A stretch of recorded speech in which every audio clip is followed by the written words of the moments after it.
We're gonna, whoa, that is really loud. I'm sorry. We're gonna get ready here in just a minute. If everybody can, if you want to drink, the restroom, we'll get rolling here in just a couple minutes.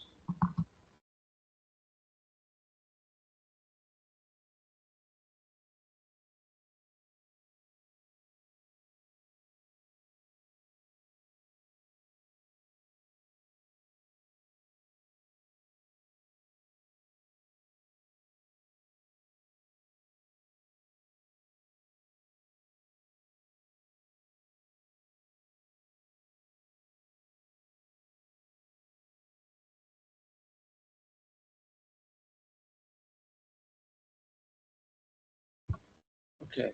Can everybody hear me okay? That's good. So I'm going to quickly introduce myself, do some housekeeping information, and then I'm going to hand it off to Commissioner Rossman. My name is Will Hunt. I'm the Director of Planning, GIS, and Community Development. I welcome everybody here to this meeting. We're really anxious to hear the information that we're going to have tonight. The Planning Commission has been having this as a regular topic here on the Planning Commission agendas since earlier this winter. And we were able to get this organized, and Commissioner Rossman will go into a little bit deeper background of what's been going on. So we really appreciate everybody coming out. Hopefully, it seems like there's a lot of food, so make sure we grab some food. Just for some housekeeping, the way that you came in is the way that you come out.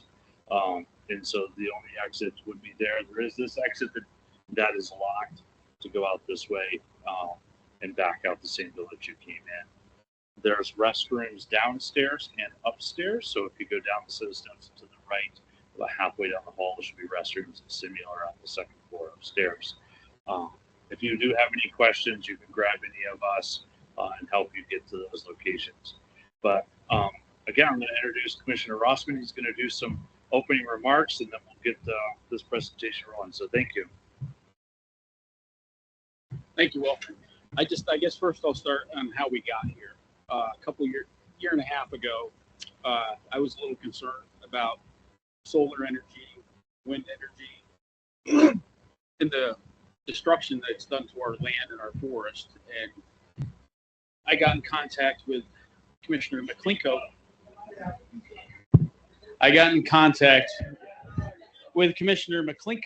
From Bradford County, who happens to be the chair or the president of the America's Rural Energy Coalition. It's not a lobbying group. It's a group that was put together to protect landowners from the gas leases, I believe. So with that, I'm going to introduce Doug so he can tell you more about the AREC, and we'll get moving on here. Thanks, Bob. And thank you, Potter County, for hosting this tonight. It's pretty important, but AREC is actually an education organization. We're in 11 different states across the United States, from California all the way to Ohio. We have people, from DC that are in it, Louisiana, Texas. So what we do is we educate and we support all energy. I'm basically everything below. I'm not a big fan of solar or windmills. However, I'm a private property rights guy. So I would completely defend somebody's desire to put anything on their property. So, but it's interesting too, if I could just take a minute. You mentioned solar and wind. I just went to one of the best conferences I've ever gone to, and there's going to be a fellow come here, Justin Mason, here shortly.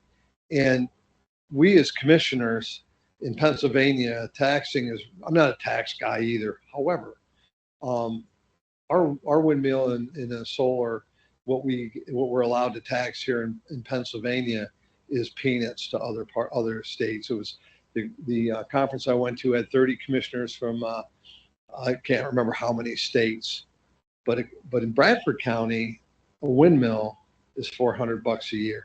That's what you can tax. But today we're here to talk about nuclear, and this to me is pretty exciting.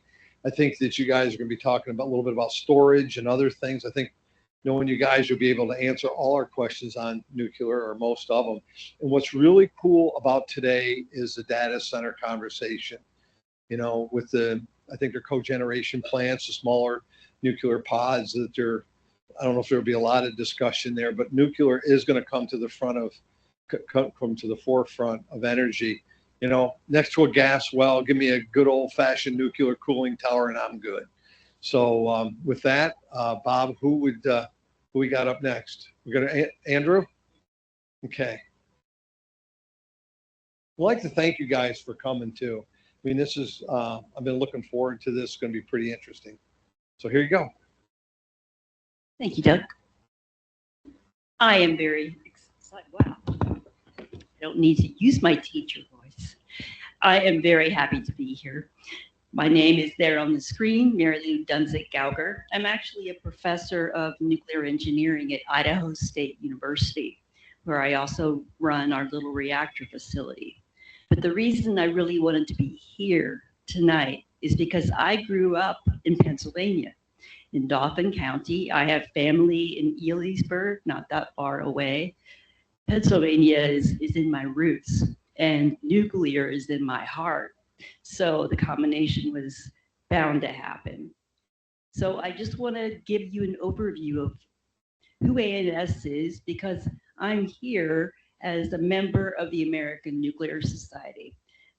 I don't do this on a professional basis. I'm just passionate about nuclear. And like many professions, the American Nuclear Society is my professional organization. Button down. Got it. Okay. How do I do this part? A little bit about the American Nuclear Society.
You don't need to be a nuclear professional to join ANS, but that's a little bit about who we are and what we do.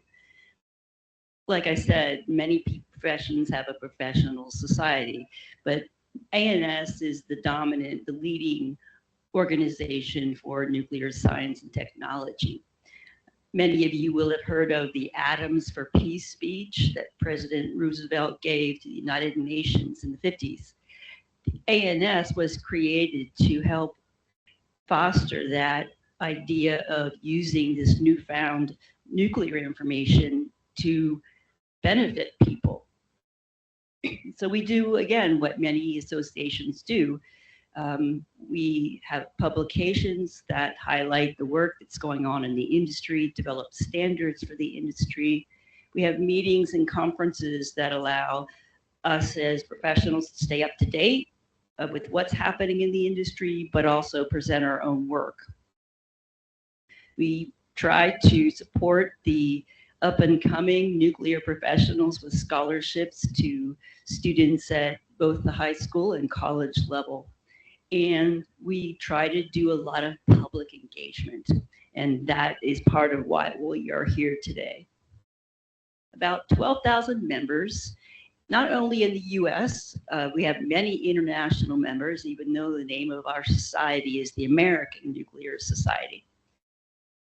We have also organizational members, so an entire organization will become a member and default the employees of that organization would be a member.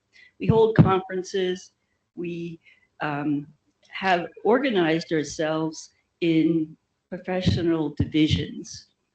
Because if you say nuclear, there are a lot of sub-disciplines. For example, one division might focus on operating nuclear power plants. another division, Mike, that'll go on the use of medical isotopes, a whole different animal. So we have those divisions. All right, what I want to do tonight is to answer a few questions that I pose and then hopefully answer all those that you'd like to pose. The first is, why would you even consider nuclear energy? Well, one motivation that many proponents of nuclear have is that they want a reliable method of producing electricity that doesn't emit carbon dioxide. And nuclear checks that box. You can see the statistics for yourself. If you look at the entire life cycle, not just while the power plant is operating, but from cradle to grave, well, nuclear is pretty good. It's actually even better than hydropower or solar PV, photovoltaic. You don't typically hear about that because people just talk about what's happening while it's operating, not all that was required to mine the mineral you need and process it and transport, and then what you have to do after you dismantle the plant. So you can see on the right of the slide what we have in the US in terms of distribution of where our electricity comes from. We are at about 18% nuclear. Not surprising to you, I'm sure, is that the majority is fossil fuel, natural gas and coal, and then about 24% renewables. Oops, I forgot. Another reason to consider nuclear is the increasing demand for electricity. I'm sure you've all been hearing about data centers and how they are energy sponges. And if you send all the electricity to them, what about you at home? Where does that power come from? And many of the AI companies are looking for ways to support the energy infrastructure to the extent that, for example, AWS Talon has proposed and promised essentially an $18 billion power purchase agreement for Susquehanna nuclear power plant here in Pennsylvania. That's big dollars.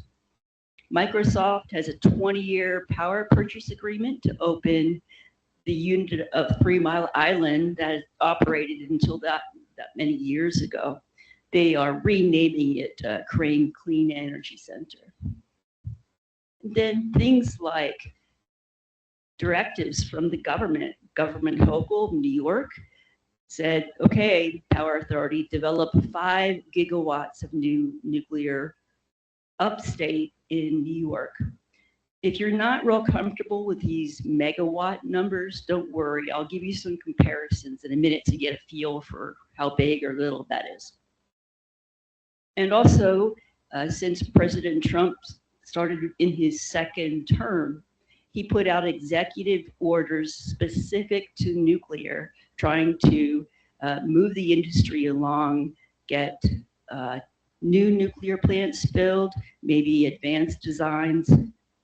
But he wants 10 large new reactors under construction by 2030. So lots of movement in the nuclear energy sector. Another reason why you might consider nuclear is jobs. For a typical 1,000 megawatt plant, and again, hold on, I'll give you some context for those numbers in a bit. You're talking 715 well-paying jobs, average salary shown there of about 100,000, and not just the people who work at the plant, but the supporting industry.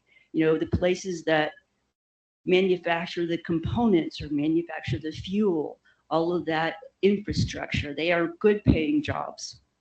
And ironically, for a technical field, 34% female workforce. I went to graduate school in nuclear engineering, and I am very used to being the only female in the group, to the point where when I'm in a big room with a lot of women, I feel a little nervous. So that really is an unusual statistic. There's some more example of salaries across different supporting roles for a nuclear power plant. Very healthy. So that's the why you might consider. Let's look at the nuclear industry now in the US. There are 94 reactors you see on the left, and they are at 53 plants. So one plant might have more than one reactor at the site. There will be number 95. I keep trying to use the pointer, but it doesn't show up here. Number 95 will be in Michigan, Palisades plant, which is shut down. It's going to be restarted. 3 Mile Island, Unit 1, I just mentioned, will be 96. And Duane Arnold in Iowa. These are all plants that operated for decades. They were, my apologies, they were shut down, but are going to be reopened because of the value of this infrastructure and the fact that we can get this energy reliably and not release CO2. On the right, I find this plot sort of interesting. The different colors indicate where the majority of electricity comes from. So I mentioned I was from Idaho, and while home is still Pennsylvania to me, my kids were raised there, so that's home now. But in that northeast area, sort of turquoise color, we are very lucky to have hydropower, and so our power bill is pretty low. The other colors correspond to gas, that dark blue, coal in that sort of dark purple color, wind in a couple of the plain states, nuclear are those orange states. Let's focus in just a little bit more because it's kind of hard to see where you might fit in. Your Pennsylvania is in the dominant gas mode, but you might be surprised to know that while you're dominated by gas, you're still 35% nuclear. Did you know that? Kind of surprising. This is sort of the PJM interconnection. And of course, after nuclear, there's the gas. In neighboring New York, 41% electricity is nuclear in upstate New York. That's from ISO instead of PJM. Now, these plants I'm talking about, the 94 and soon to be 97, they go into the large category. They're all about 1,000 megawatts electric. All right, now here's my way of giving you a feel for how big that is. 1,000 megawatt electric plant could support the power needs for a rather large city. We're talking 700,000 homes, for example, plus the associated businesses. That's a lot of energy. What's happening as we move forward is we'll still have some large plants. They have a role, and they are the backbone of our current industry. But we're seeing a lot of development with smaller reactors. From the right, a small reactor is considered about a few hundred megawatts electric, so about a third. Then there's mini, about tens of megawatts, and then micro, which is just a few microwatts. So these have potential to do things differently than the big plants because they're more flexible, they're smaller, and they can be used for things other than making electricity. So right now, our large plants, they make electricity, period. But the idea is that some of the advanced designs are going to be flexible enough to do things like make hydrogen if we ended up using hydrogen fuel cells for transportation, or maybe used for process heat. An example there is Dow Chemical. You probably all heard of Dow Chemical. They have a plant in southern Texas where they process petroleum and make the chemicals that they do. Right now, they burn fossil fuel to make the heat that they need to do the process. They would like to not burn that fossil fuel, and so they've contracted with a company called X Energy to build a small reactor for them so they have that electricity. Obviously, we talked about electricity use, but the process heat is something you don't hear about, but it's a big deal. Making concrete, steel, even desalinating water are uses for nuclear that you don't hear much in the news, but are big energy needs.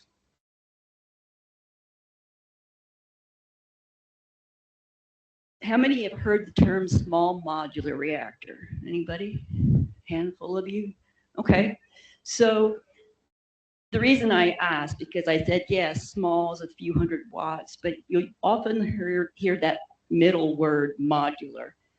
And it is significant in a lot of ways.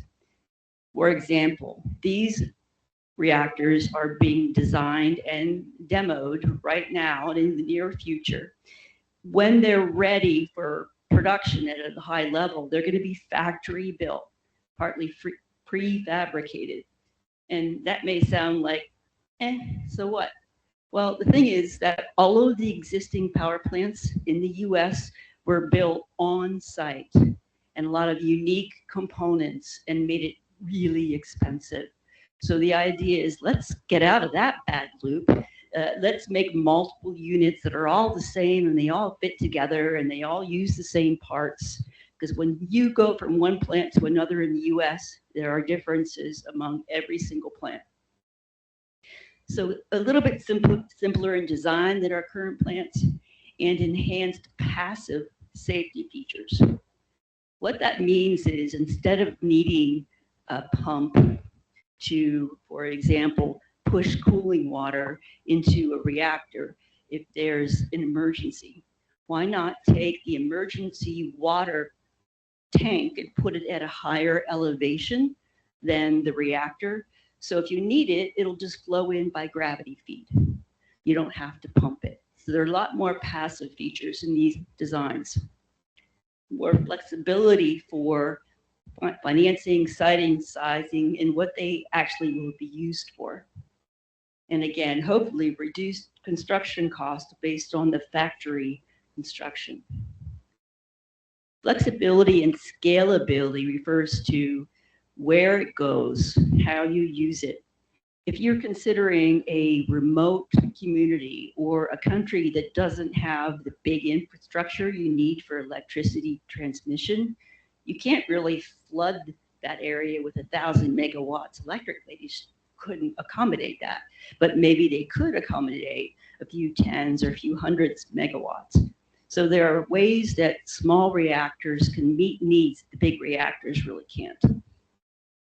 The military, for example, the Army in particular, is working to develop a microreactor, just a few megawatts, for remote deployment. Well, things like military bases in Alaska, for example, where now they basically burn diesel. They have huge generators, they burn diesel fuel.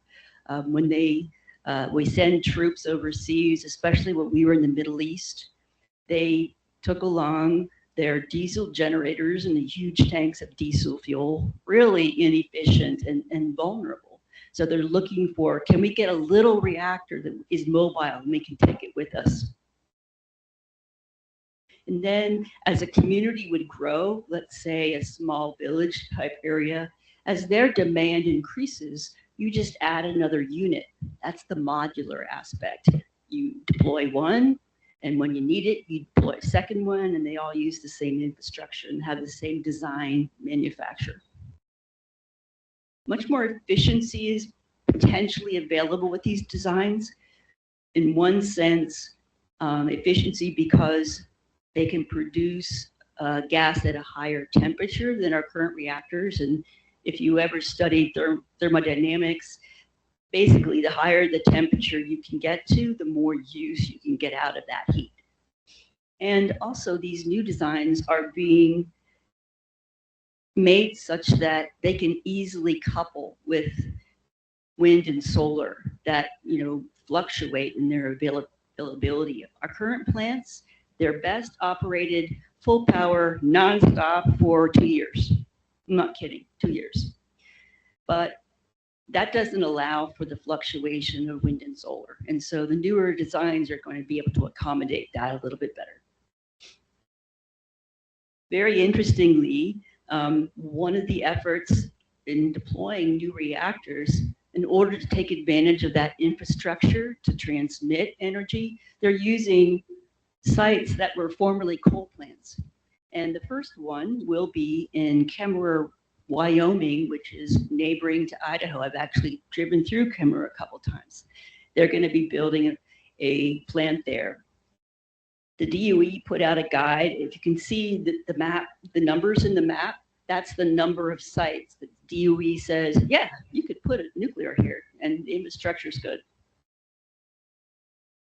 Now, what is happening in the reactor? Now that you have a view of the landscape of the different types of reactors and how they might be used.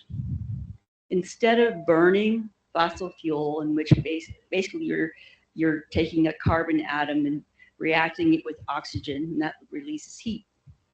Well, we're not burning anything. We're not reacting anything with oxygen. What we're doing is creating a system in which uranium-235 will absorb a neutron.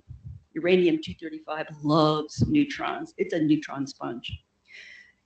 In natural uranium, there's uranium-235, uranium-238, those flavors. Those numbers, 235 and 238, that's the number of particles they have in the nucleus. So they're very similar. They're only different by 3 particles, 3 neutrons. But that difference is huge in terms of how that atom will behave in a nuclear reactor. So when it absorbs a neutron, it just basically splits apart. We call that fission. When that splitting occurs, a huge amount of heat energy is released.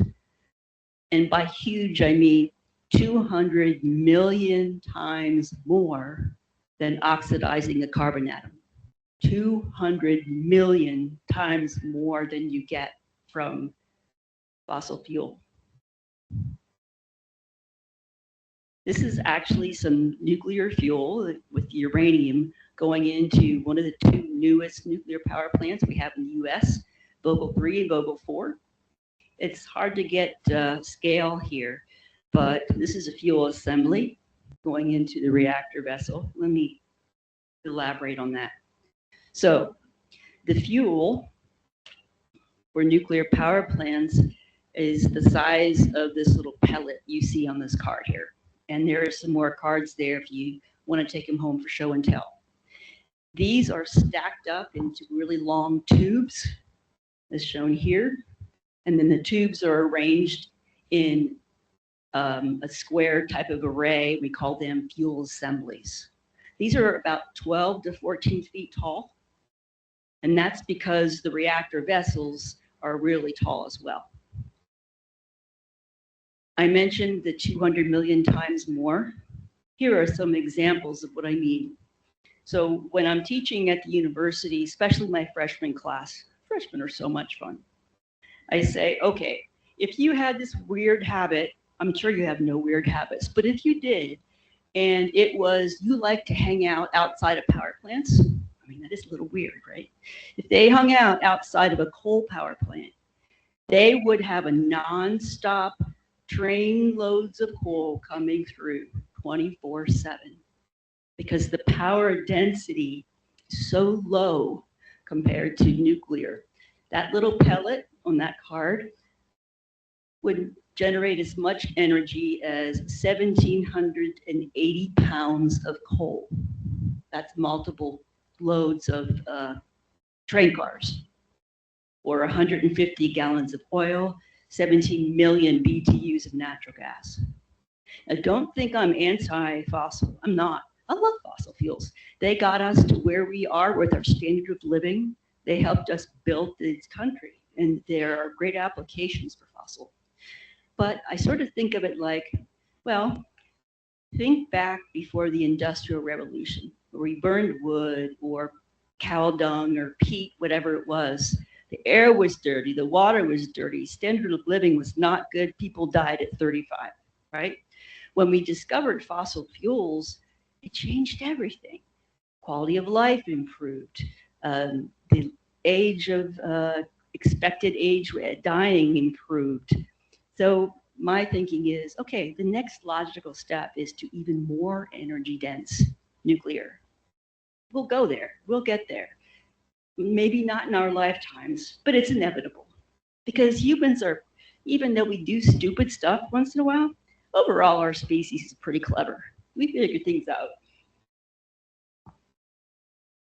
So this little, oh, Mike, this little cartoon is showing you how a typical power plant works.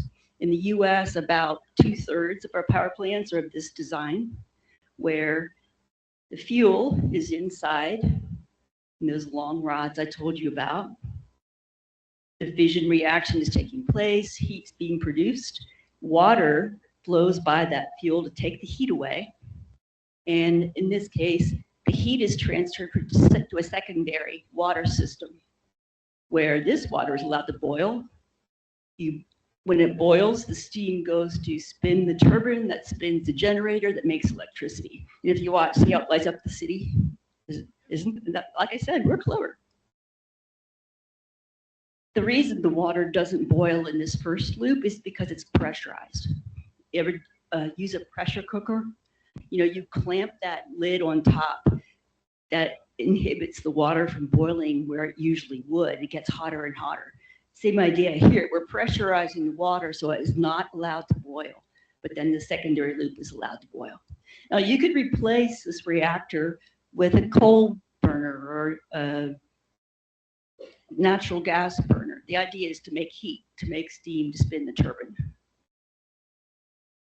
By the way, because we pressurize this water, the design is very creatively called a pressurized water reactor.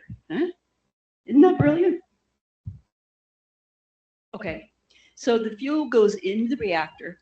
When it's finished giving the energy it can in about 4 to 6 years, 4 to 6 years, fuel spends in there. It comes out. First, it's stored in a pool of water. So this is a fuel assembly right here. It's in water because there's still heat coming out of that fuel for a while. So the water serves to keep it cool. And after it cools for a while, it can be stored outside of water and just having natural convective cooling. And what I mean by that is, okay, inside these containers, there are double-walled containers, the fuel's inside, and there's space between the two containers.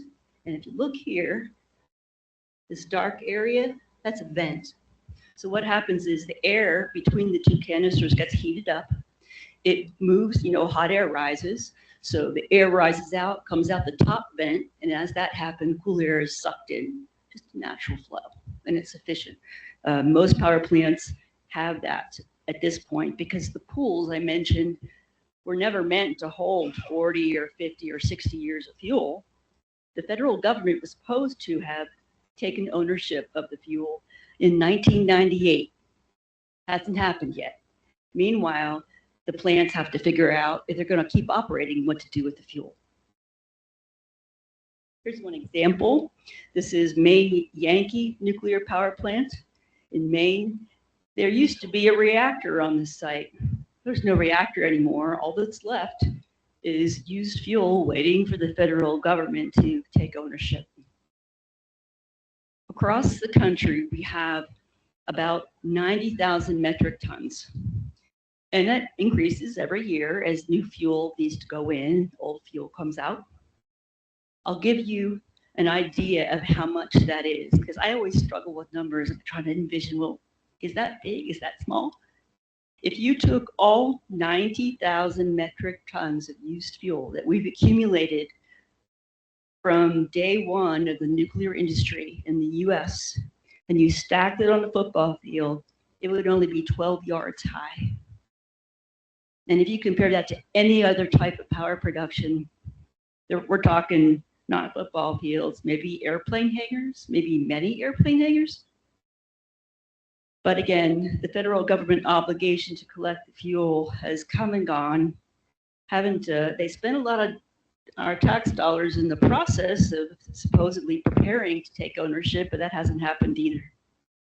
I worked with a guy who was a real jokester, and he used to say, you know what really burns my butt? Flames this high.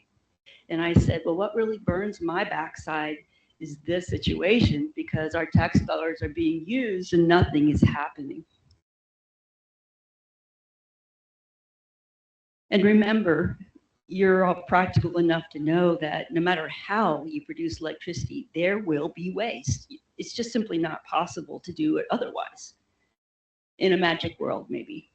So I want you to look at the numbers, not the numbers themselves, but to compare them. So if we talk about producing 1,000 megawatts of electricity, so we're on the same playing field. Wind, we're talking 36,000 tons of used blades. And that's making a very generous assumption that all the other components are recycled. They're not, but we're being nice. Coal, 62,000 tons of SO2, and that's what goes to make acid rain. I'm sure you've heard of that. And 1,000 tons of fly ash. Nuclear, 20 tons of spent fuel, 175 tons of depleted uranium, which we'll talk about in a minute, 500 cubic meters of low-level waste. Solar, again, we're in the tens of thousands of tons of used panels. And one of the things about solar that is a problem is they use metals that are heavy metals that are toxic to people. And when they get rained on, those metals get into the rainwater, get into the soil. And so they're creating a toxic environment. Those numbers in the parentheses, capacity factors, that's the percent of time that they're actually operating. So nuclear in this country is phenomenal. 93% of the time they are operating, compared to wind at 32, solar 23. Coal, it can operate at a higher than 57, but typically they're load following, so they vary. I mentioned used fuel, what the fuel is. So basically I said, oh, okay, we have this neat fuel, those little pellets, goes into the reactor, then it goes into a pool. Some of it is going into dry cask interim storage. But in the US, policy is, like many countries, that that used fuel will go into a deep geologic repository. We don't have that for our fuel at this point. And we refer to all of this as the back end of the fuel cycle. The front end of the fuel cycle is like any mineral. You have to mine it and process it. And we have to enrich, which means naturally U-238 comprises over 90% of all, actually over 99% of natural uranium. Less than 1% is 235, but we want the 235, right? So we have this really clever process where we convert the natural form of uranium into a gas, uranium hexafluoride. Then we put it into centrifuges. Everybody's been on a merry-go-round as a kid, right? And you spin the merry-go-round and you hang on to the edge and you feel that force pulling you back. Now, if you're the skinny kid, you're going to feel less force pulling you back than the really big kid. He's going to feel a lot more force. Same thing in that centrifuge. The uranium-235 is the skinny kid. Uranium-238 is the big kid. The big kid's going to accumulate around the walls of that centrifuge, and they can suck out the 235 from the middle, send it to the next centrifuge, and repeat. So eventually we get a higher percentage of U-235. That is the front end of the fuel cycle. The actual chemical form of these pellets is uranium dioxide, so we have to convert it a few times in terms of chemical form.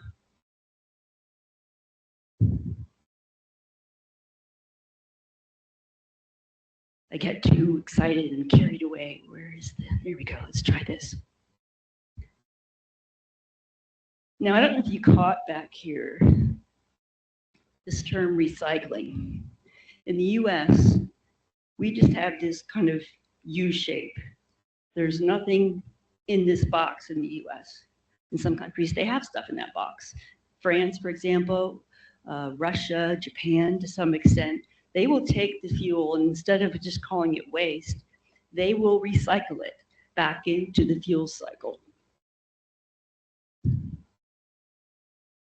And there are some reasons to recycle because 96% of what we call used fuel and waste is actually reusable. And when we do that chemical reprocessing, we reduce the volume of waste significantly. 10% in France of their electricity is using this recycled fuel. Why don't we? It's largely policy why we don't, and we can go into more detail there. But the reason France does recycle is policy. The reason we don't is largely policy, but also a little bit of economics. And with that, I want there to be plenty of time to have Q&A. And as I'm going back to the university tomorrow to grade final exams, you can contact Andrew Smith of the American Nuclear Society with follow-up questions. Also, my business card is over there on the side table, and I welcome any follow-up if you'd like to. What questions have you got? No, he is this.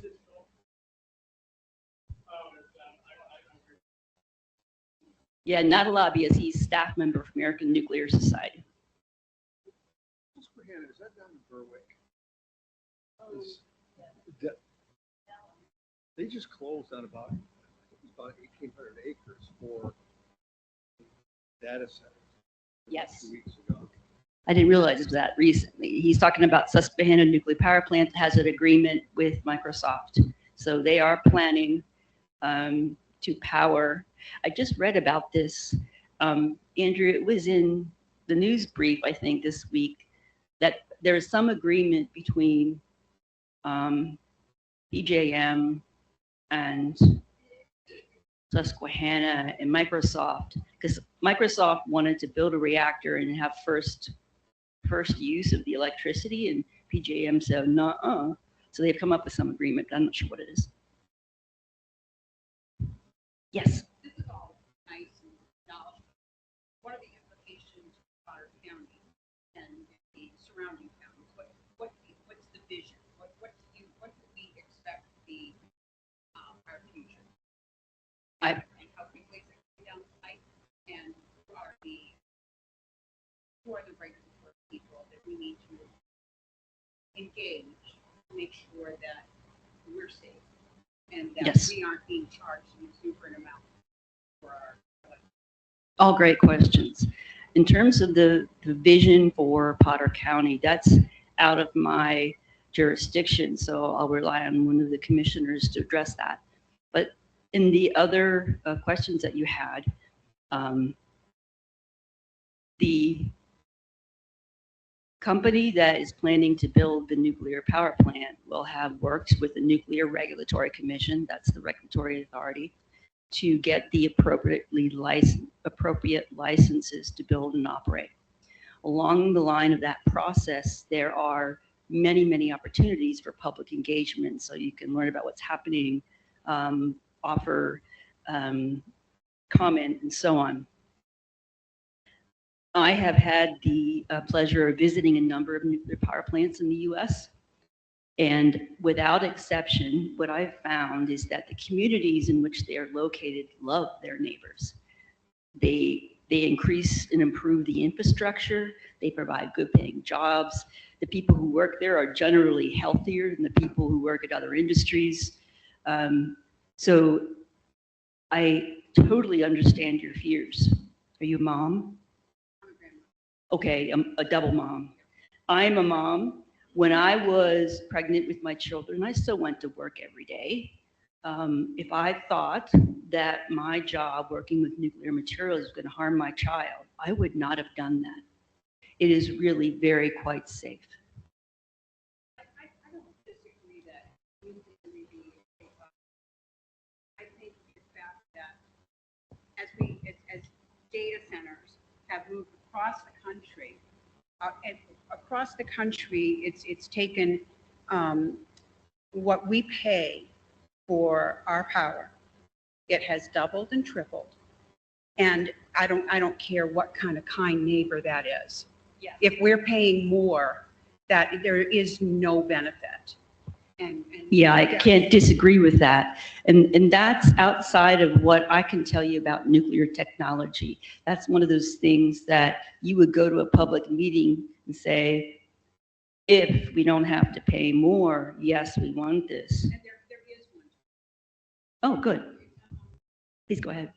The last couple of years in a row, I've noticed maps of Potter County being colored red, meaning that we're in a drought area compared to the rest of the state. Could you address the amount of water that is needed for these various types of facilities? That's great. Roy, that's a great. They do take a lot of water. Like any kind of power plant, the coal and oil plants need water as well for those loops to make the steam. There's no question that water will be used. Nuclear does a pretty good job of reusing water. I cannot give you numbers, but it is a legitimate concern, and it would be something addressed during the planning and licensing phases, because they would have to say, well, here's where we would get the cooling water. Here is what the possible environmental impacts might be, but a very good question. Yes. Yes, so what are some of those sites that are being recommended for this possible facilities? Commissioner? There are none. This is just an educational session, that's all, because we want to be proactive and not reactive. So if something like this were to come up. So to answer your question, you have anything Okay, else? well, that's good to know. Yep. Thank you. Well, the joke in the nuclear industry is that 50 years ago, it was 50 years away, and it's still 50 years away. Now, having said that, a little bit tongue in cheek, we're getting closer. The thing with fusion, well, think about fusion is instead of splitting an atom, you're fusing atoms together. This is what happens in the sun, in stars. Now, put your minds to, okay, let's create a star on Earth and contain it. Like, get back to me on that, right? That's the challenge that they've been facing, trying to create the environment and contain it with the materials and technology we have. But just in the last several years, there was a real significant breakthrough. Up until that point, they actually put more energy into causing fusion than actually came out, but they actually got to break even, where they put in an amount, the same amount came back. But that means, okay, we're still decades away from like applying that for power production. Scientifically it's exciting, yeah.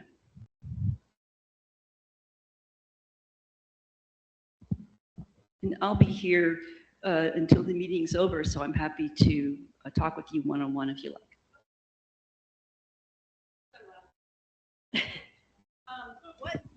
Sorry. Recording purposes. Oh, sorry. What is the downside of these modular type units? You're talking about it's cleaner, energy, but bad things do happen, what are the, negatives? I'd say practically speaking, initially a negative is we don't currently have the infrastructure to manufacture these. That has to be part of what we build up. We know how to build the big ones. We just got 2 online in Georgia over the past 5 years.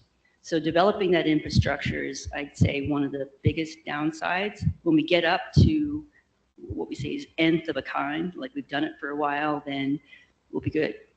In terms of safety, they're really much safer. They're going to be expensive because they're new, right? Because when you build anything for the first time, it's going to be expensive. But eventually the idea is because they're going to be more or less mass produced, if you will, or factory produced, the cost will go down with time. So another con I would say is they're going to be pricey at first, and we know that. Yeah, from the back.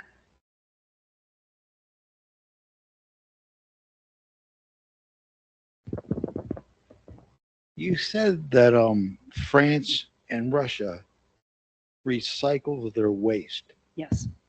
You're very knowledgeable on the subject of nuclear power. Yes. In a nutshell, can you tell us how they do that and why we don't do it here? Okay. Great question. So let me think how to say it without getting too technical. So basically, the fuel comes out. It's still the ceramic in those long tubes. They cut them open. They dissolve the fuel in acid, and then they chemically separate out uranium and plutonium. And they put the plutonium, mix it with new uranium to make what we call mixed oxide fuel. Instead of uranium oxide, it's mixed uranium plutonium oxide. Then they make new pellets, put it back in for one more loop. That is limited recycle because they can only do that one time. And after that, the isotopics, the nuclei get to the point where they're not going to fission as well anymore. So, oh, that's 45 minutes. Excuse me.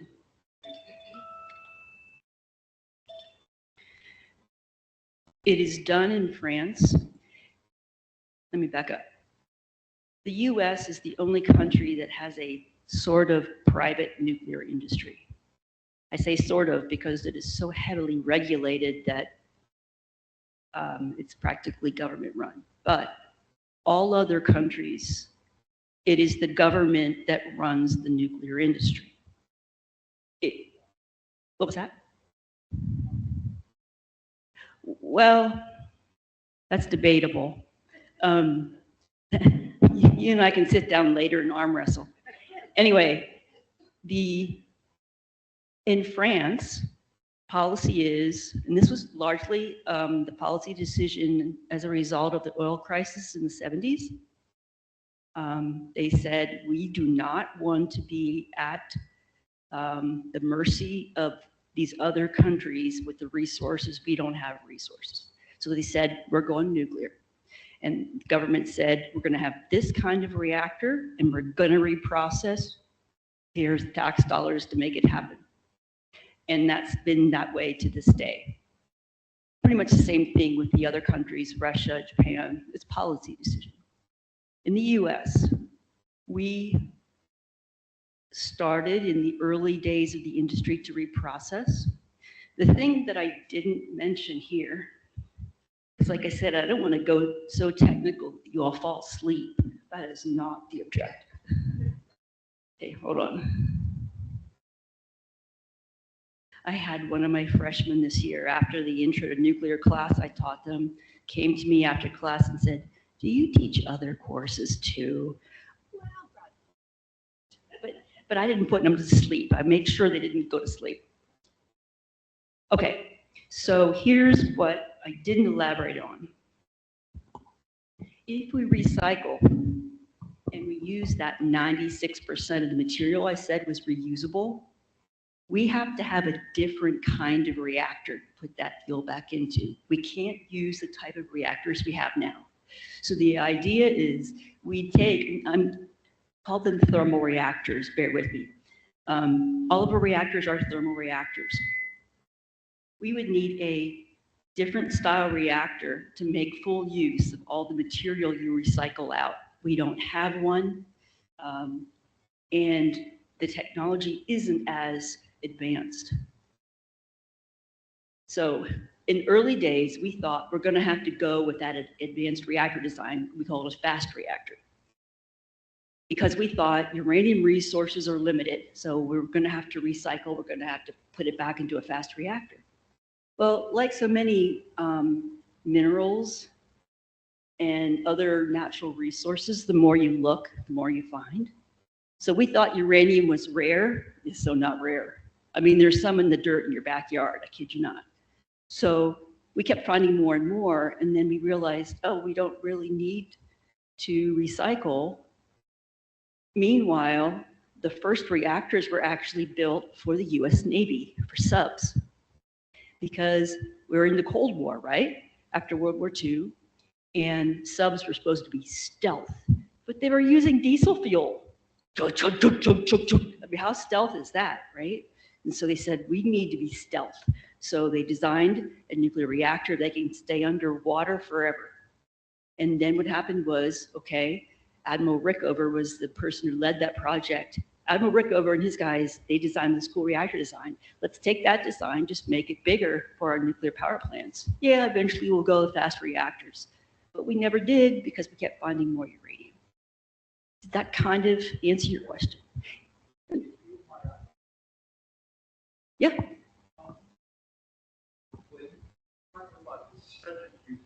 Yes.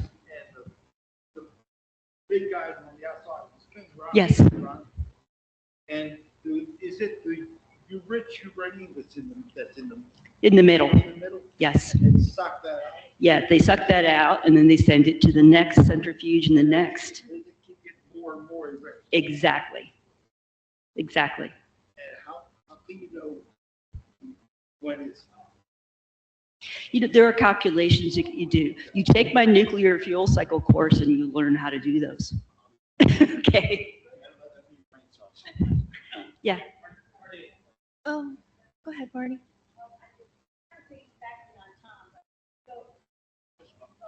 The power plants that I'm familiar with are on large bodies of water. And I just wondered, what's the difference in consumption for the new one versus what we have now? Great question. Some of the designs will use water, some will not. Some of them are gas cooled.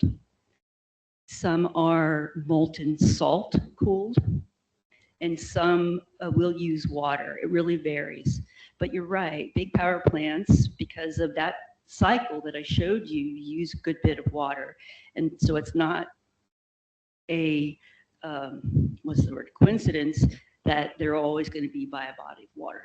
With one exception, in Arizona, Palo Verde nuclear power plant is out in the middle of the freaking desert. I kid you not. I mean, it's nowhere, man. I've been there. And they use recycled water from the city of Phoenix. They recycle the sewage water and use it to cool their plant, which I think it's a wonderful idea. Yeah. Go ahead. I'm here because I like to talk about nuclear. And so I'm a member of the American Nuclear Society, and it was through the American Nuclear Society and county commissioners that I'm here.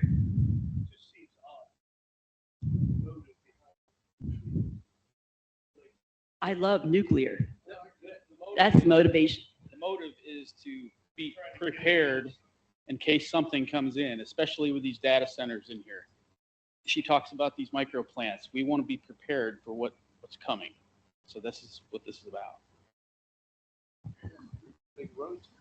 If you were to prioritize American Nuclear Society's objectives and put that in place for the future of a relationship between American Nuclear Society and Potter County, does that look like a reactor and energy generation, or does that look like storage? So the American Nuclear Society doesn't build or operate anything. I understand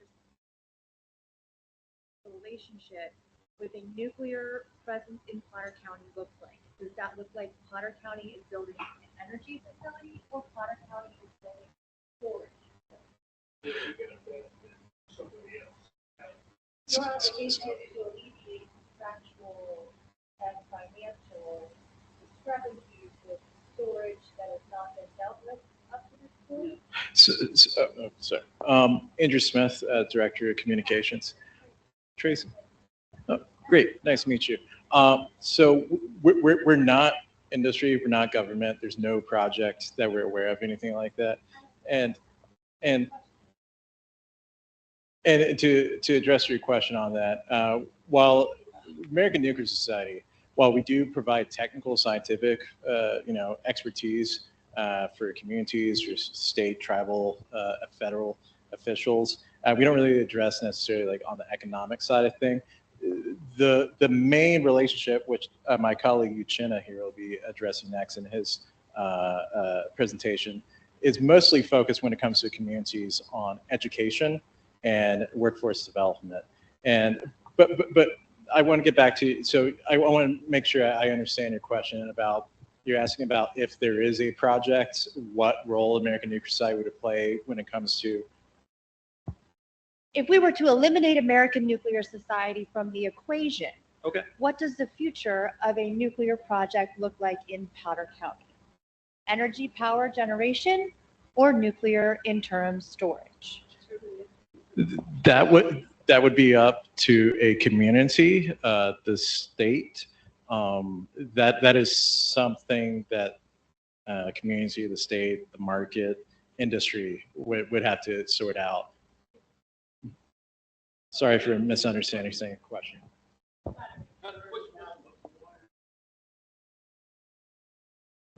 Make it green. I did push it. Go green. There you go. Anyway, I can't hear very well, so I could have Okay. missed a lot. But I'm concerned about the water that you use. When you release it, I assume if you're taking it out of a stream, it's going to go back in the stream. So you're going to change the temperature of the water. You're going to kill the wildlife that's there, or to replace it with something else, I assume. That's what, Okay. okay, so I'm true on that, right? Yeah.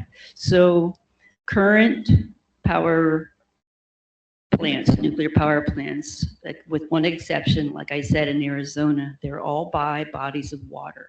And they have all been permitted, licensed to operate the way they do. In some cases, locally increasing temperature of a river or the ocean, but always permitted given the environmental situations which are all considered in the application for operation.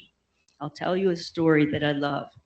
I have been to St. Lucie Nuclear Power Plant in Florida, and it's right on the Atlantic coast. It takes cooling water from the ocean and it sends back in.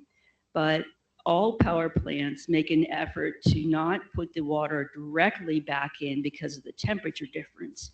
And so they dug this series of canals so that by the time the water actually goes into the ocean, it's temperate. But the thing is, there are sea turtles. You know, the really big, like 300-pound turtles? They love warm water. So they find their way into the canals and they like hang out in there like a turtle day spa.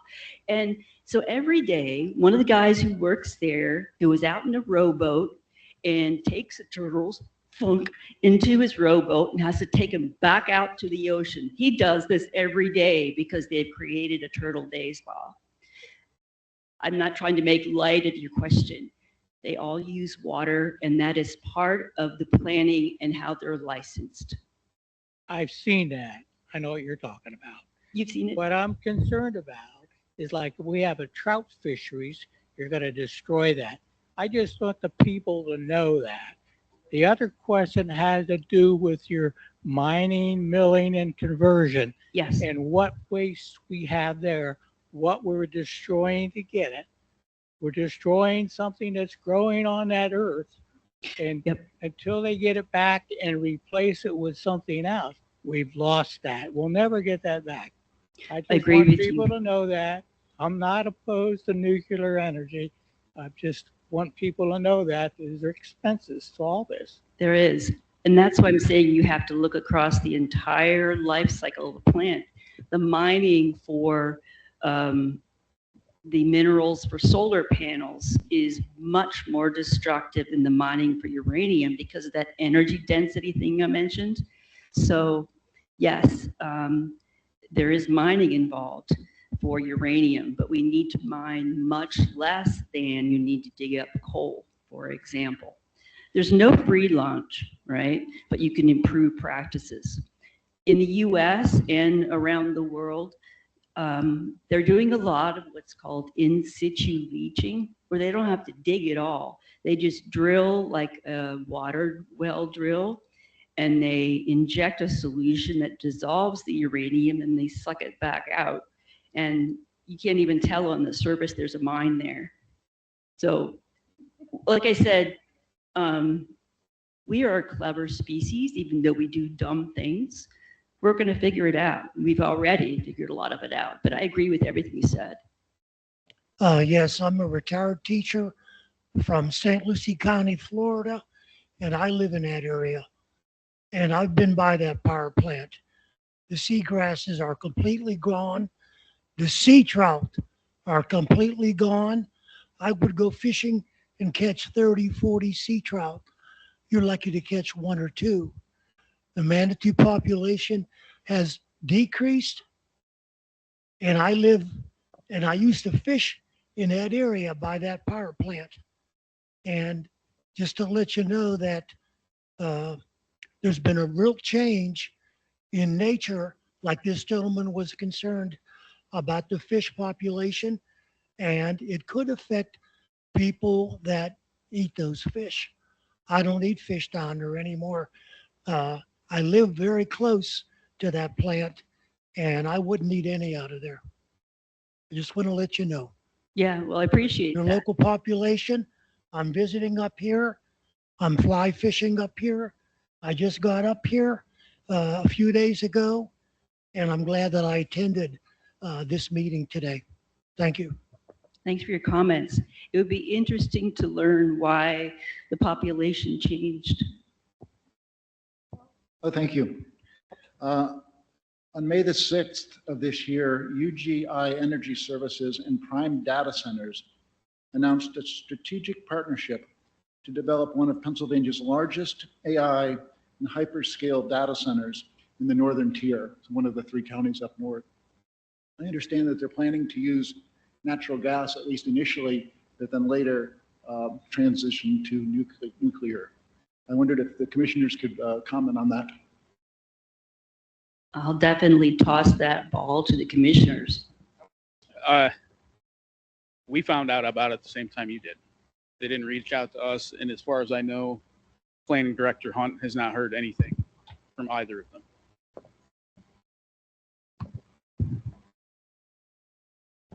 Thank you. I don't want to get way out ahead of our skis here. The question was, how did you guys get here? Well, we're going to ask you to come to Bradford County. You've been down in McMullen County, Texas. Our organization has no paid. Our director, Jeff, Jeff, he does this all for the love of energy. We're all below gas, coal, nuclear, wind, solar, but there is no proposed plants. We're here tonight just to get educated, because there's so much talk in the world, like, for example, the difference between using nuclear for electric power generation and making a bomb. What's the difference? It needs to be cleared up. There's so much talk about, because we've had 2 developments for AI and data centers to go to market now. That they've done putting the properties together and all that in Bradford County. But why does data centers come here is because of the natural gas, because we have a large electricity over there that we can put up. And a lot of the problems with our electric rates going up, and I'm not defending the electric companies, but it's because they just put up new infrastructure for our grid and they're charging us for it. And people automatically think it's data centers. So, this is a terrific education. That's all we're here for tonight. I commend Commissioner Rossman for having you guys here. We want to get you over there. I know that Jeff has traveled with you guys.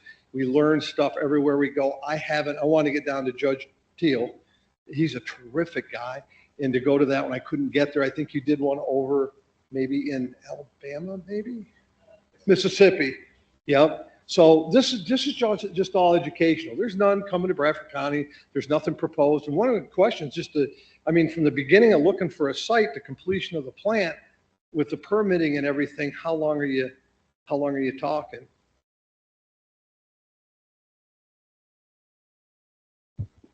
I'd say probably 20 years from just the idea to going through the entire design and licensing process, construction. Yeah, it's not going to happen overnight, to be sure. Yeah, and I just appreciate it, but I didn't want us to get out ahead of our skis and you folks leave here tonight and think, "Geez, there's a power plant coming."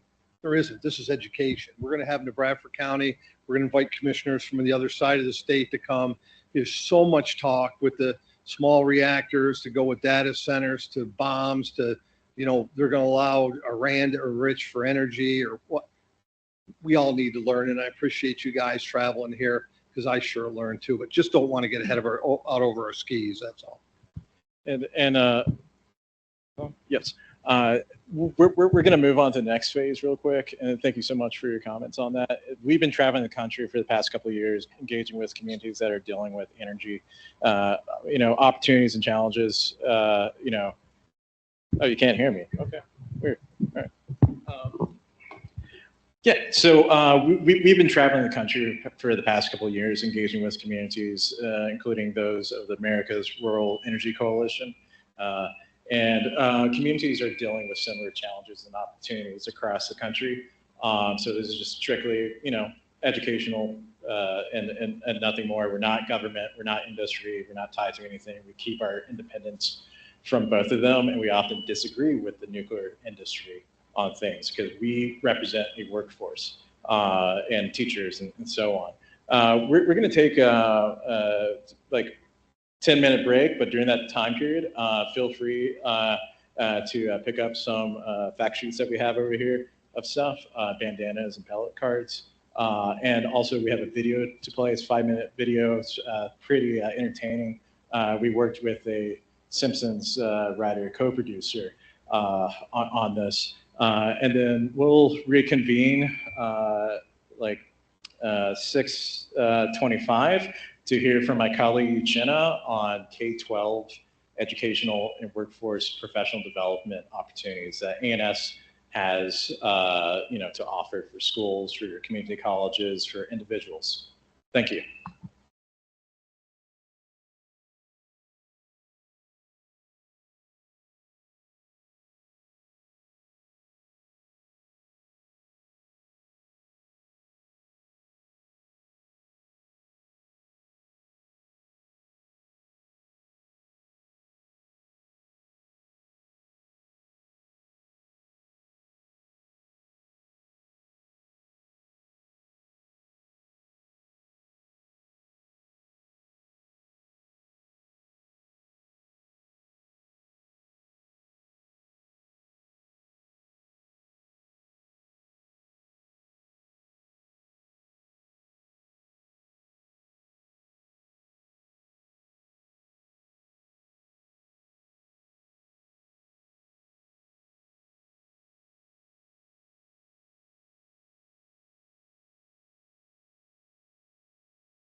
All right, folks.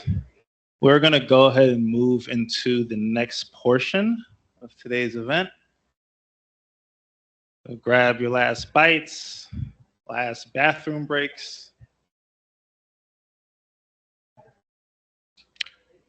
All right, we're going to go ahead and get started here. So my name is Uchenna Azibe. I'm also at the American Nuclear Society. I'm the senior manager of STEM programs. So my whole job focuses on K-12 education and partially workforce development. We have a suite of K-12 programs, which I'll introduce and talk a little bit about. And then after my presentation, we actually have a demo of nuclear energy. I've got a radioactive source over here, which is very safe. You don't have to worry.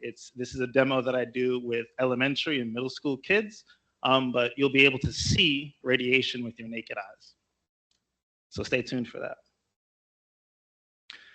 So before I start, we just want to go over the goals of ANS's STEM programs. And actually, before I even do that, and I love the questions that were coming in after Mary Lou's presentation. And I'll tell you all what I tell students when I go and talk to them. I'll present some information, but I encourage you to go and do your own research. Go look up sources about nuclear energy and nuclear science. Look at what communities that have had nuclear come into their community, what they've said about it. Look up the pros and the cons, the major reasons why people have hesitations around nuclear. Inform your own opinions, because there's a lot of research out there. Make sure you're looking at the source, right? We want to look at unbiased sources. Again, ANS is an unbiased source. We're just here to present information. But I encourage you all to go and look up some of these things yourself. The goals of my programming are threefold. Clarifying common misconceptions around nuclear. If I go and talk to a class of 20 students, maybe 2 or 3 of them get super into nuclear and they want to go into the nuclear industry. But all 20 of those students are eventually going to be members of society, making decisions about themselves and their families, voting. So we want everyone to just have a fact-based understanding of nuclear science, no matter what your relationship to it might be. Secondly, nuclear science is already a large part of our science education landscape. If you take physics, if you take chemistry, you're going to deal with a lot of nuclear science. So we want to build and deploy the resources that those contexts use.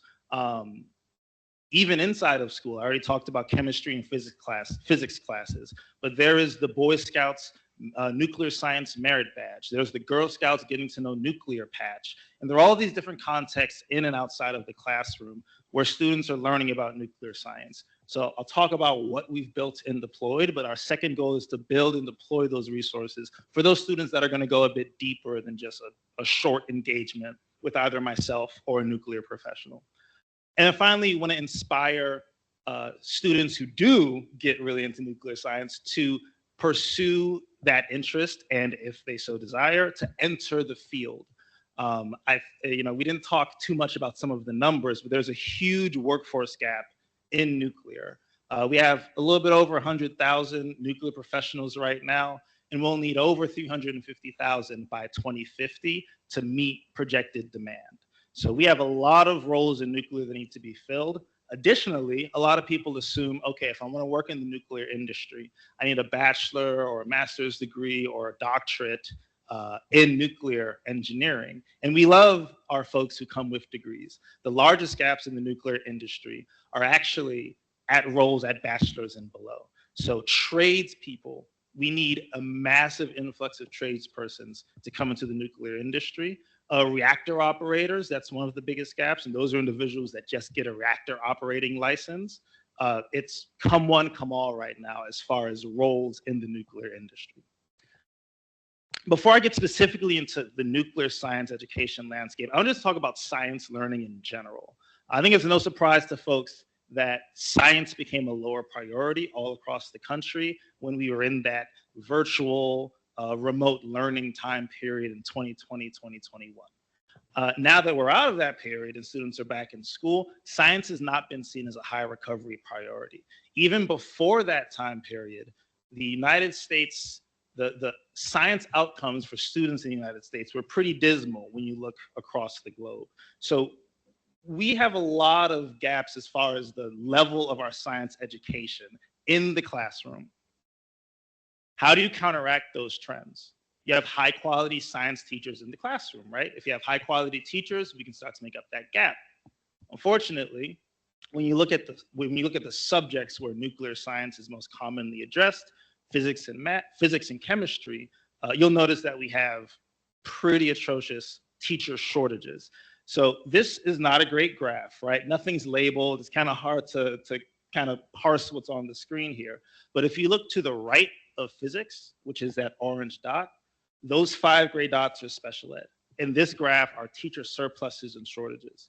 So the most egregious teacher shortages are in special ed, which is a tragedy in and of itself and is very alarming. If you eliminate special ed, the worst teacher shortages are in physics. And then only a few ticks above that, you have chemistry. So whether it's nuclear, whether it's any subject within the physics or chemistry landscape, we have very acute teacher shortages. And I didn't give my background, but I was a science teacher for many years in the classroom. I've worked in science education my entire career, and we don't have professionals doing that work. There's no way to parse that. It's very unfortunate. For the teachers that are in the classroom, what does quality look like? On the right here, you have high school classes taught by a teacher with a degree in the field. Now, does having a degree in the field always mean you're a high quality teacher? No. But is there a correlation between having a degree in the field and being able to teach some of the more complex topics in that field? Probably. Chemistry and physics teachers have the lowest percentages of a degree in that field, right around 40% for both of those subjects. That's not STEM specific. We have almost 70% of math teachers have a degree in the field. Over 70% of biology teachers have a degree in the field. But when you look at physics and chemistry, those teachers do not have degrees in the field. And very often that leads to very often when you're dealing with more complex topics like nuclear, and you don't have a degree in the field, it's a lot harder to teach that effectively to students. And finally, on the right here, we have the pipeline of individuals completing physics teacher prep programs. That's been falling. Yes, this graph ends in 2019, but we can imagine that it doesn't just tick up in 2019, it's actually continued to fall. We don't have people entering the physics teacher profession. So even if you don't consider nuclear, if you just consider science in general, the level of the quality of science education in the United States has tragically not been very high, and it has been falling, particularly in recent years. How does ANS try to counteract that? Here are the specific programs that I help facilitate. We have about 5.5. I'll get to the half one on the next screen. But the first one is a curriculum called Navigating, and everything that I'm talking about is provided free of charge, by the way. We don't charge students, we don't charge educators, we don't charge anybody to consume these resources. They're all available for free on ans.org. We have a curriculum on nuclear science called Navigating Nuclear. It's standards aligned. And in case you don't know what standards aligned means, they're bodies of educational standards that districts and states have to follow. And our curriculum is aligned to that so that a teacher can say, oh, okay, I have this standard coming up for my chemistry students or my physics students. I can very easily take a lesson from Navigating Nuclear and integrate that into my curriculum. We built that with the Department of Energy, Office of Nuclear Energy, and Discovery Education. We have an educator training program where we do in-person workshops and virtual webinars for educators in order to help equip them to teach nuclear science effectively. Those in-person workshops are often done at nuclear sites so that those teachers can tour a reactor or tour a nuclear research facility after our workshop. Mary Lou is one of our common workshop presenters, so her and I are often teaming up for stuff like this. And training educators, as we saw on those previous slides, is very essential. Even if those educators already have a good grasp of nuclear, the more we can bring up the quality of our science educators, the better. I don't think anybody can argue with that. Pathways to Nuclear is our career exploration program for helping students understand the different roles in the nuclear industry, career profiles, mentoring, resources in order to enter the nuclear industry, etc.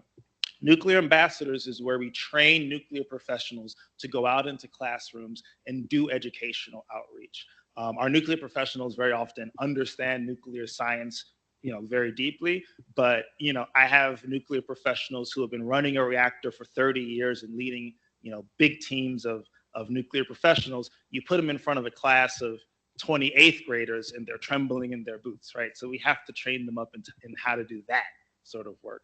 And finally, the accelerators program. You can think of that as sort of like a high school nuclear science club. Those are for students who have said, I am interested in nuclear, I want to learn more, I potentially may enter the industry once I leave high school. We form local chapters of accelerators programs so that they can do some of that in-person engagement. We have those spread, all of our resources are spread all across the country. We have something going on in all 50 states related to K-12 education. But accelerators programs are not everywhere. So we also have a virtual national chapter where any high schooler in the country can join the accelerators program and get monthly enrichment around nuclear science. And then that half program I was talking about is Mentor Match, where we match individuals with mentors who are ANS members in order to help them navigate learning about the nuclear industry or entering the nuclear industry. So what I'll do from here is I'm going to show a couple more deep dives into what those resources look like.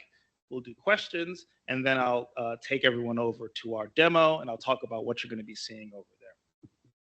So educator training, again, in-person workshops and virtual webinars. And one of the most underrated resources that I think we provide is our library of educator training webinars. So every month, we have a nuclear professional come on and do a talk on some topic within nuclear, radiation basics, nuclear waste, SMRs, right, which you all learned about a bit earlier, etc. And we have all of those recordings available on our website. So if you have questions about a particular aspect of the nuclear industry, you can go online, you can most likely find a talk from a nuclear professional, usually a university professor of nuclear science, going into that topic. Pathways to nuclear, again, that's our career exploration. Mary Lou already talked about some of the roles in nuclear. Every time I'm talking to students, they instantly ask, how long do I have to go to school and what sort of pay will I get? And again, nuclear has one of the highest salaries for the role and when compared to similar roles in adjacent industries. So it's very high paying. We already talked about the gap in nuclear. We need a lot of nuclear professionals, and we're seeing that rising interest. My role is working with elementary, middle, and high school students. I've been at ANS for about 3 years, and I've seen a tsunami of students coming to us saying, hey, I was going to go into computer science, and I was going to go into space-related stuff, but I learned about nuclear, and I learned about nuclear energy, and it seems like the way it is providing carbon-free energy is kind of saving the world, and the science is interesting, and I want to learn more about this. I want to go into the industry. So we have our Pathways to Nuclear program, career profiles, webinars, etc., to teach students about nuclear and about the careers that are in the nuclear industry. Some of those profiles are video-based. Some of those you see here, and then there's radiochemist on here, and I want to just mention. We've talked a lot about nuclear energy, but there's so many applications of nuclear outside of energy generation. There's so many biomedical applications of nuclear. X-ray, MRI, all that is nuclear science to some extent. So many cancer treatments are based in nuclear science. So many industry approaches to industry are based in nuclear. It's not only energy generation and energy production. So we try to showcase that wide breadth of the nuclear industry in our career profiles. And then on here, you'll see our career brochure. This is available virtually. We also have physical versions that we'll send out. And you can see some of the different buckets where those roles exist. Again, top left, we have energy generation. We also have healthcare. We have aerospace. We have national security. We have industrial applications. There's so many different ways that individuals can engage with the nuclear industry. And again, on that profile, how long you have to go to school and how much you're going to get paid, because as a teacher, that's what kids want to know. So we try to put that front and center. And then on the back side of that brochure, we have a bit deeper dives into what those different sectors actually do within the nuclear industry. Nuclear ambassadors, those are nuclear professionals that'll come and do events like this, science fairs, town halls, etc., trying to teach people about nuclear science. They lead hands-on experiments, they address negative assumptions about nuclear, and they help inspire K-12 students to pursue careers. One of the more popular resources is the ANS Cloud Chamber. I'm not going to play this video because I'm going to talk about that afterwards, and then we're going to observe a nuclear cloud chamber, which I have cooking over there on the table. So we're a few minutes away from that. And then everything that we give also, we try to not only, I mean, the cloud chamber is just fun, but we're always trying to educate, right? So along with the actual cloud chamber, which we deploy to any educator in the country free of charge, thank God, you know, through grant supported funds, we're able to distribute those to any teacher who requests one. But we're also going to put a lesson. There's a PowerPoint around radiation and nuclear science that goes along with that. There's a poster explaining what you will actually observe in a cloud chamber. Alpha decay, beta decay, gamma decay, right? The different sorts of radioactive decays that might show up there. So we're always trying to educate individuals along with some of the more fun things that we're doing with students and teachers. And then the accelerators program, I already talked about that. We have those local, basically nuclear science clubs at different high schools. And we launch those with a series of sessions that we plan. And then we allow the students and the educators to lead those themselves. They come to us saying, hey, I want to visit a nuclear power plant, or hey, I would like a nuclear professional to speak to my class. But we're allowing them to steer their own direction and exploration around nuclear science with our support.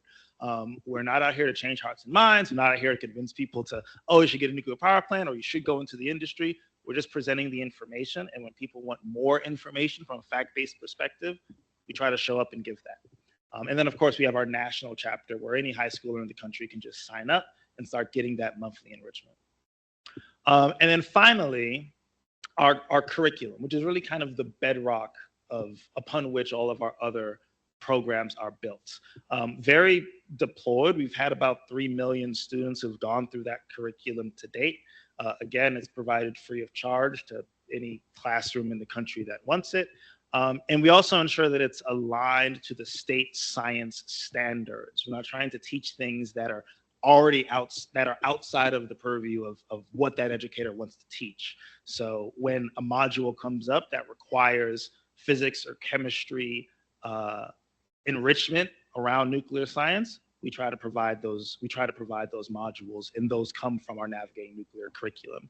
What does Navigating Nuclear actually look like? We have 3 parts to it. And each part is split up by grade band. So we have an elementary school grade band, a middle school grade band, and then a high school grade band. And the 3 actual resources are lesson bundles, which are kind of the more standards aligned lesson around a specific nuclear topic, whether that be protons, neutrons, electrons, whether it's exploring energy, etc.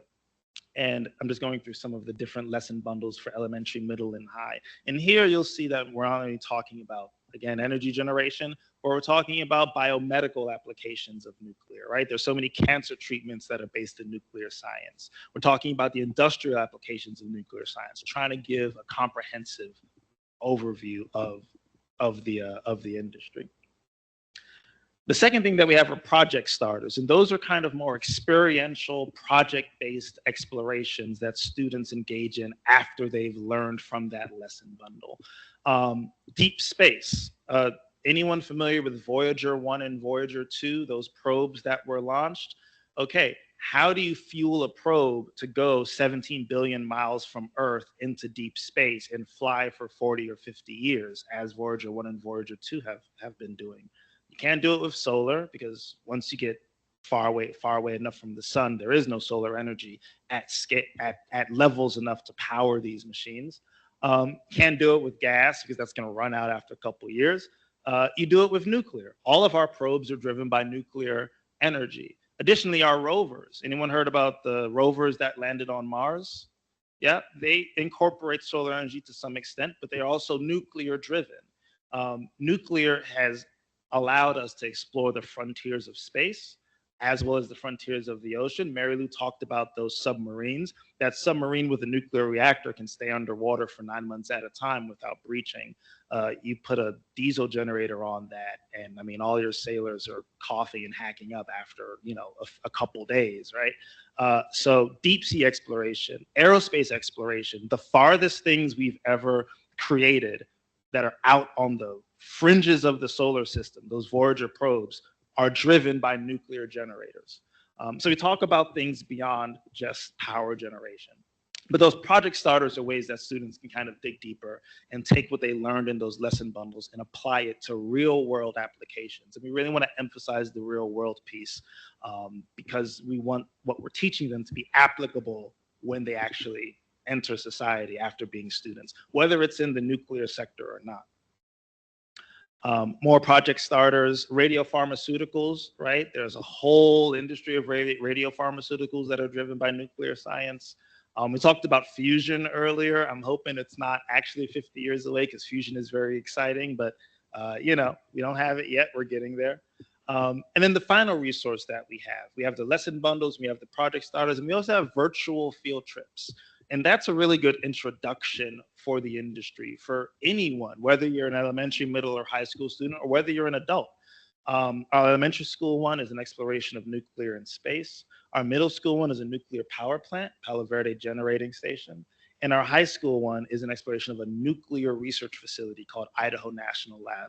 So these are about 15, 20-minute long videos that just are deep dives into these sort of different aspects of the nuclear industry. So that's on the K-12 side. What does professional development within the nuclear industry look like?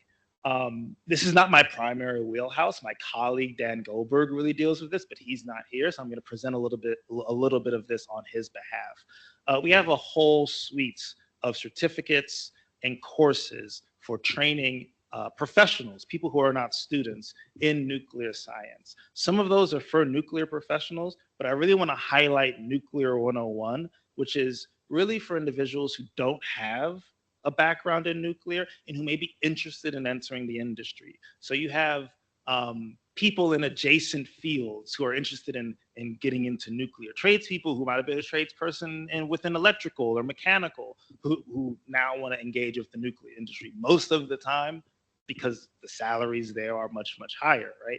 So Nuclear 101 is a really good way to give those individuals the first kind of foundation in nuclear. But we also have stuff for individuals who are currently in the nuclear industry. We have a nuclear licensing and regulation course, because licensing and regulation is a huge part of nuclear. Mary Lou talked about the Nuclear Regulatory Commission and talked about waste, right? And we're the only industry that does this. Every single gram of nuclear waste produced, every single gram is tracked, labeled, managed by the Nuclear Regulatory Commission. They're able to tell where each and every single gram of it is. So the licensing and regulation around nuclear is extremely robust, more robust than any other industry, and rightly so, right? But the licensing regulatory framework is rather complex. So we have a whole entire course around that. We also talked about the waste, right? Nuclear waste is a huge topic, sometimes of concern from a lot of people. And we talked a little bit about it today, how little waste there is, how manageable it is. And again, that's something that I always encourage people to dig into themselves because there are a lot of misconceptions around nuclear waste. But we also have a course on radioactive waste management. Here's some of the topics that Nuclear 101 digs into: history and legacy of nuclear, nuclear fundamentals, introduction to the nuclear fuel cycle, etc. Licensing and regulation, there's not only the NRC, but there's the Department of Energy and Environmental Protection Agency, which are key players in the regulatory framework. NRC licenses, safety analysis reports, a whole host of different things that are relevant to the licensing and regulation process around nuclear. And then that waste management. It's anytime I talk to, I won't say anytime, but very often you talk to folks, waste is always a question, right? What about the waste? What about the waste? What about the waste? And it's one of the most interesting sort of aspects of the nuclear landscape. The way that we approach waste, how much waste there is, how dangerous or not dangerous that waste is, and what we do with it. it's very, very fascinating. Not only the way that America does it, but the way that other countries have managed it as well. So we have a whole course on radioactive waste management as well. And then finally, this is really for nuclear professionals, but I'll just give a quick overview anyway. The Certified Nuclear Professional. That's a certification for individuals in the industry that showcases their command of nuclear science. So you can see some of the eligibility requirements there at the top.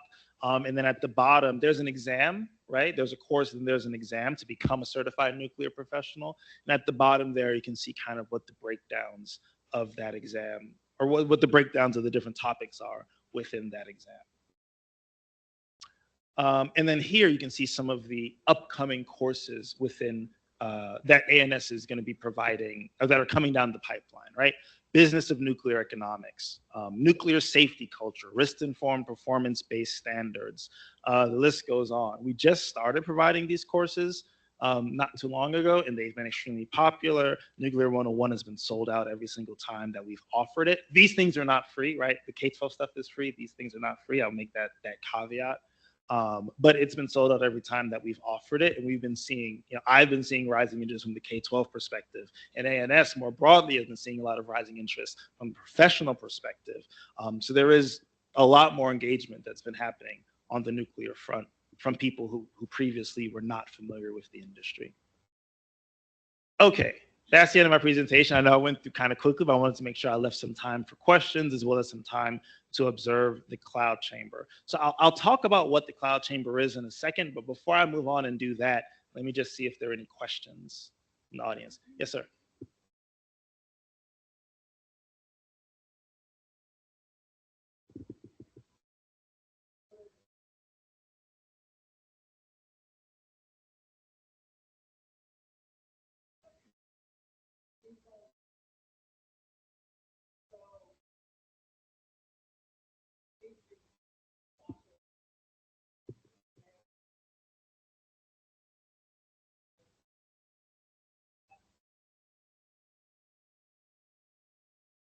Can you, that second question, maybe we could get him a mic. I didn't catch the tail end of that second question. You were saying about things changing. Could you repeat that one? Or yeah, Andrew's gonna get you a mic here.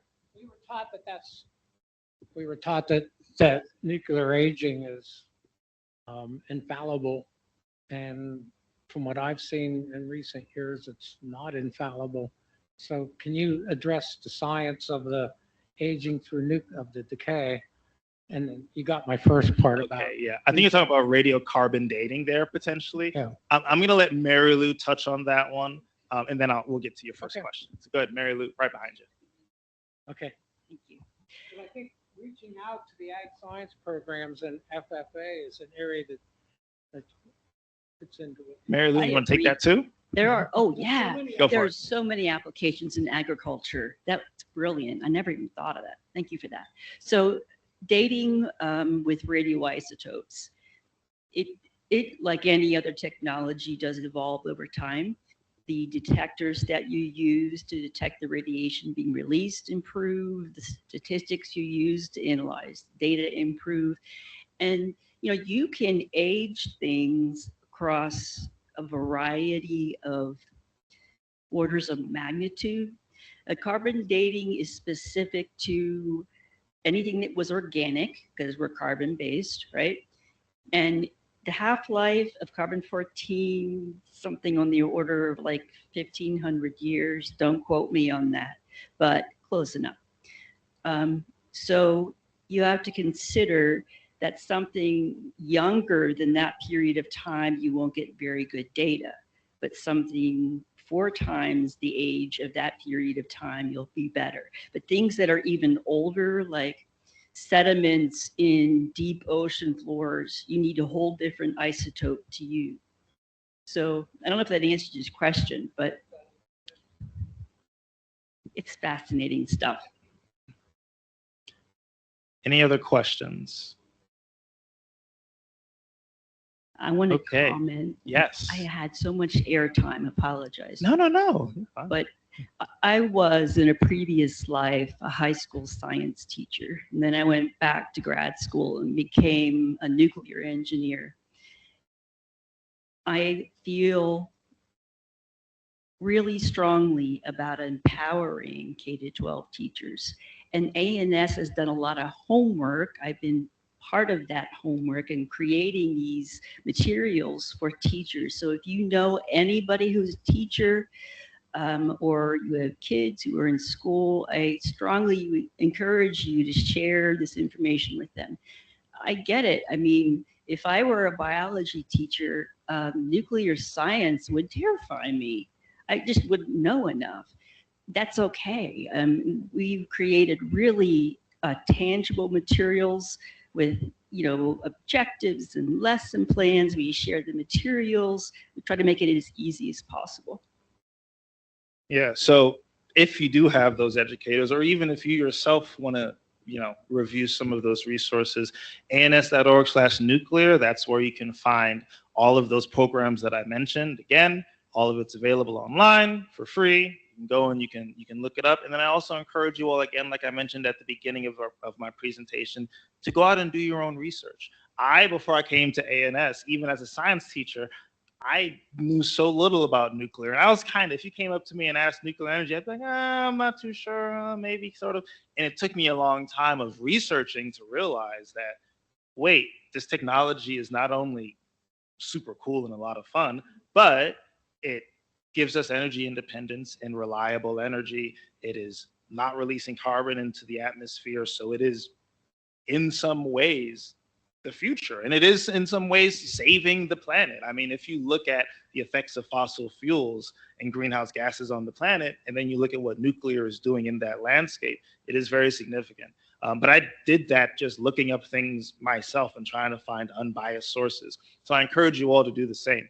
And then if anyone wants to reach out to me specifically to receive resources, a lot of these resources I mentioned are virtual, but we have so many physical resources. We have the Cloud Chamber, we have career brochures, we have a host of different physical things as well.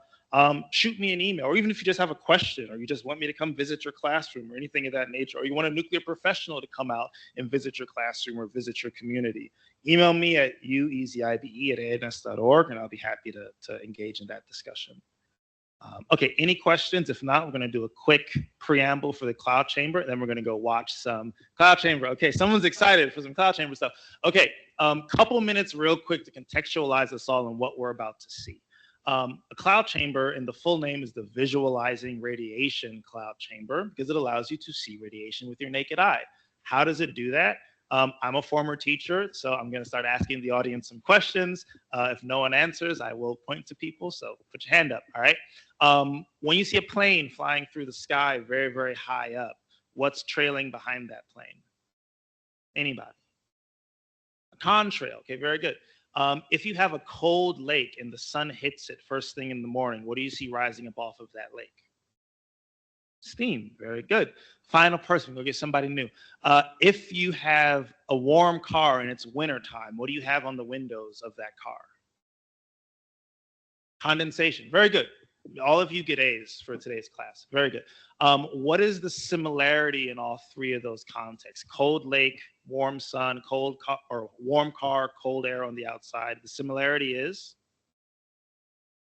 Somebody loud? Or you have a warm airplane jet in the cold upper reaches of the atmosphere. What's the similarity in all three of those contexts?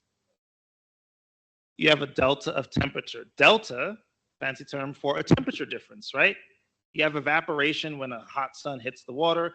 You have condensation on the window when it's super warm inside the car and it's cold on the outside. When you have a temperature difference, water tends to change state, evaporate, condense, something of that nature, okay? We're harnessing that same process in a cloud chamber.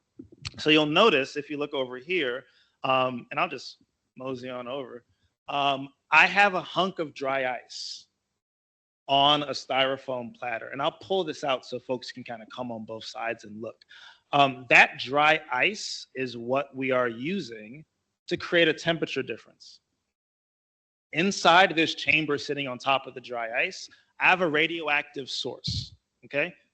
You don't have to worry about it, because again, I do this with third graders and fourth graders, and it is actually a thorium mantle that Boy Scouts used to use to light lanterns when camping.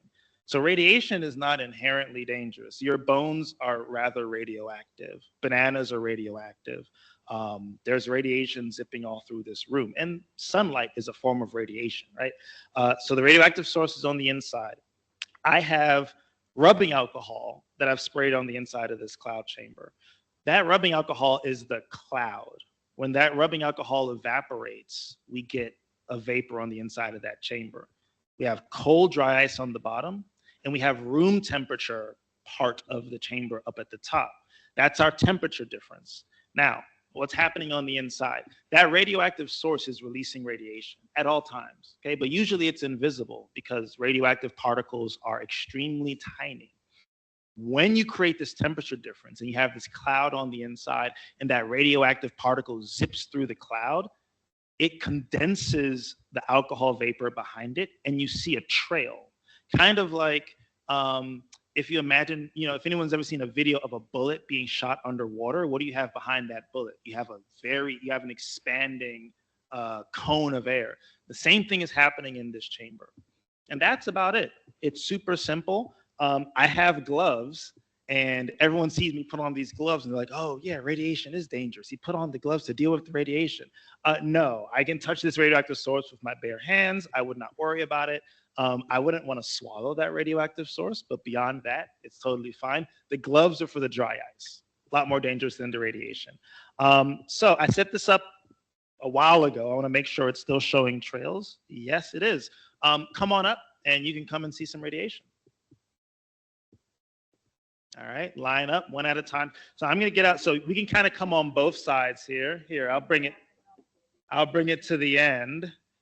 So the way you're going to want to observe it is you're going to look from the top of this chamber down. And on the black, that white thing there is the radioactive source. And on the black bottom of this chamber, you're going to see wisps of smoke. And each one of those wisps is a radioactive particle being shot off. So take a look. And do you see all that down there?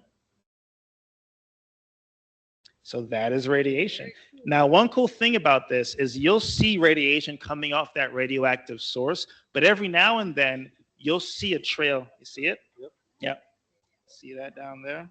All those wispy things shooting off. Yeah. Yeah.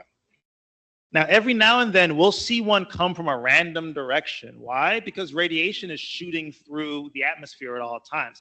Commissioner, you're going to look right through the top, actually, to the bottom. And you see all that wispy stuff being shot around in the black bottom there? Oh, yeah. That is radiation. Now, that's always happening off of that radioactive source. It's only visible because we put it here in this chamber. It wouldn't be the first time I've had that request. So, like waves. Yeah. Illustrate wind. Mm-hmm. Yep, exactly. You seen them? That is cool. How about you? You seen them? They can be hard to hear. I'll scoot it over a little bit because you really want to look at from the very top straight down. Okay. Yeah, that's radiation. Seeing it? You're not here. I'll scoot it over for you a little bit. So if you look from the straight top down, you want to look at the black bottom of this chamber, and you should see. Here you go. You see all those wispy things that are flying around? That's radiation. Yep. There you go. All right. I do. I have one in that bag there. Okay, I'll put them on the desk here for sure. Did anybody not? Oh, here you go. Did anybody not get to see the trails? Yeah, use the flashlight yourself to kind of get a good angle. See it a million.